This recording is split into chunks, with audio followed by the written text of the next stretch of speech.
ছোট্ট ঋতু হুইল চেয়ারে বসে জানালার কাছে আকাশ দেখে।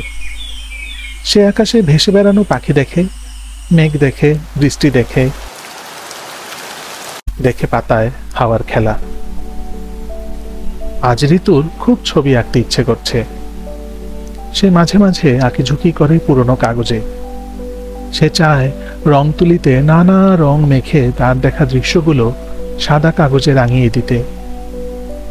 কিন্তু ঋতুর কি সেই সামর্থ্য আছে?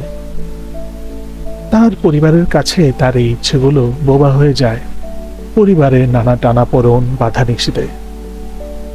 সেখানে সাদা ক্যানভাসে রঙের মেলায় ছবি আঁকা তার কাছে বিলাসিতা কেনার মতো। ঋতুর ইচ্ছেগুলো স্বপ্নে ধরা দেয় তার আঁকা ছবির এক্সিবিশনে। সেখানে শুধুই তার আঁকা ছবি। হঠাৎ মায়ের ডাকে ঋতুর ঘুম ভাঙে। সে নিজেকে পড়ার টেবিলে আবিষ্কার করে। তার হাতের নিচে চাপা পড়া তার স্কেচ বুকটি তখনও খোলা ছিল। সে তা বন্ধ করে মায়ের ডাকে সাড়া দেয়।